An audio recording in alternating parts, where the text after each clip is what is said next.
आपकी बॉडी के अंदर जितने हार्मोन्स हैं, जितने प्रकार के विटामिन आपको चाहिए, जितने प्रकार के प्रोटीन आपको चाहिए, जितने प्रकार के फाइबर आपको चाहिए, जितने प्रकार के आवश्यक पोषक तत्व आपको चाहिए, वो सब आपको प्राकृतिक संसाधनों से ही मिलेंगे।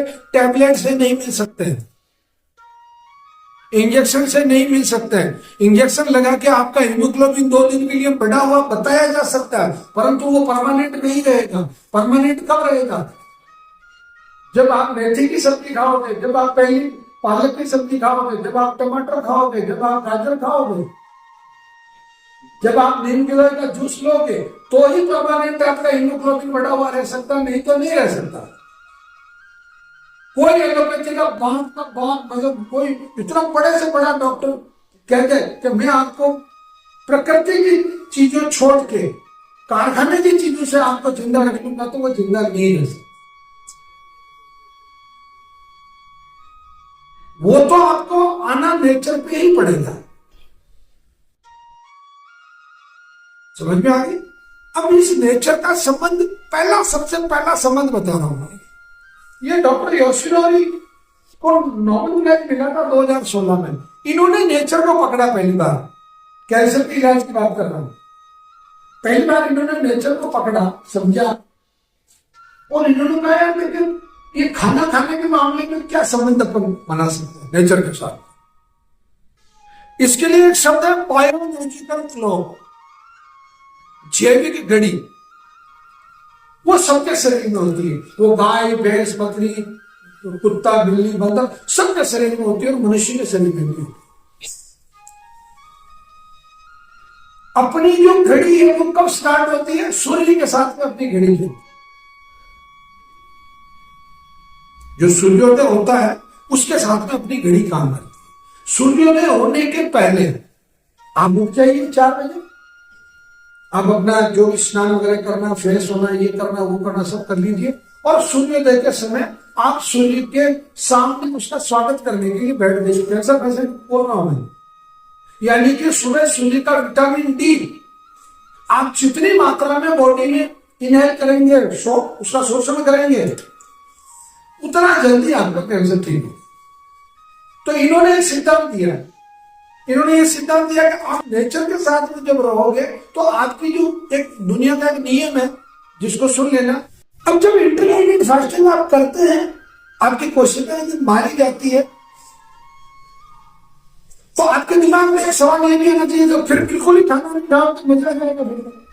नहीं, बिल्कुल ही खाना नहीं खाओगे, बिल्कुल ही भोजन नहीं करोगे, तो वो जो जवान कोशिकाएं वो भी तो करेगी ना भाई। उनको भी तो खुराक चाहिए भाई, खाने के लिए भी तो खुराक चाहिए ना। मतलब दुकान चालू करने के लिए भी तो मतलब पूंजी चाहिए ना।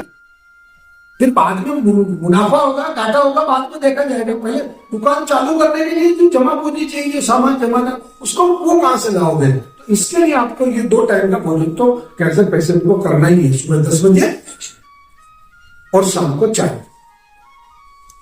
अब चूंकि ये कोशिकाएं मरती क्यों नहीं है, मतलब आसानी से क्यों नहीं मरती कैंसर वाली जो कोशिकाएं, वो इतनी जीती क्यों है, या उनके पास ऐसी क्या ताकत और कौन सा ब्रह्मास्त्र मिला वो उनको जो वो नहीं मरती है? तो उस ब्रह्मास्त्र के लिए नोबेल प्राइज मिला इन 2 साइंटिस्टों को, हॉन्चो को और इसको एलिसन को। इन्होंने ये पता लगाया कोशिकाओं का सर्वेक्षण करके, वैज्ञानिक तरीके से उनकी लेबोरेटरी में जांच करके, तो उनको एक अंतर लगा। जिन लोगों को कैंसर नहीं था उनके सैंपल भी लिए, और जिन लोगों को कैंसर था उनके सैंपल। तो जिनको कैंसर था, जो कैंसर पेशेंट थे, उनके सैंपल में उन कोशिकाओं में एक विशेष तरीके के प्रोटीन कॉमन पाए गए। कॉमन इसमें भी है, इसमें भी है, इसमें भी। जैसे 5 पुरुष बैठे हुए हैं और 5 महिलाएं बैठी हुई, तो 5 पुरुषों में 5 में मूछें हैं, ये कॉमन चीज है कि 5 में मूछें हैं, और 5 महिलाओं में कॉमन है कि 5 में मूछें नहीं है। तो अंतर पड़ेगा ना। अपन आप कैसे कहोगे ये महिला है, ये पुरुष है? तो पहली बात तो यही कहोगे भाई इसके मूछें है, ये पुरुष है, इसके मूछें नहीं, ये महिला।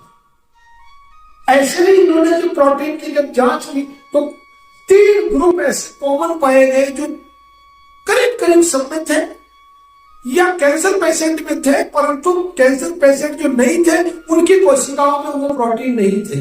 वो प्रोटीन का एक प्रोटीन के ग्रुप का नाम दिया इन्होंने PD1, दूसरे ग्रुप का नाम दिया CTLA4 और तीसरे ग्रुप का नाम दिया PTL1। और अभी एक चौथा ग्रुप अभी लेटेस्ट मुश्किल से मतलब 1.5 साल हुआ है, एक ग्रुप और भी पकड़ में आया, एक प्रोटीन और भी पकड़ में आया। और वो मैं आप लोगों को डराना नहीं चाहता हूं, आप लोगों को समझाना चाहता हूं। वो प्रोटीन आलू में पाया गया, पोटैटो। अब जो मतलब जो बहुत ज्यादा फर्टिलाइजर देके, बहुत ज्यादा रासायनिक खाद देके और बहुत ज्यादा और ये पेस्टिसाइड वगैरह यूज करके जो टमाटर भी और ये आपका आलू भी, गोभी भी, मतलब जितनी हरी सब्जियां हैं, परंतु उनमें सबसे ज्यादा अगर किसी में नुकसान हुआ है या पाया गया है तो आपका आलू के लिए। तो आलू भी घातक होने लग गया, मतलब अब आलू भी उस श्रेणी में आ गया है। तो इन्होंने क्योंकि उस समय आलू पे इन्होंने नहीं किया था तो नहीं बताया, परंतु अब एक लेटेस्ट रिसर्च आलू पे आई तो आलू भी कैंसर पैदा करने के लिए जिम्मेदार पाया और उसका नाम शायद कोई CHX ऐसा कोई अजीब सा नाम होगा।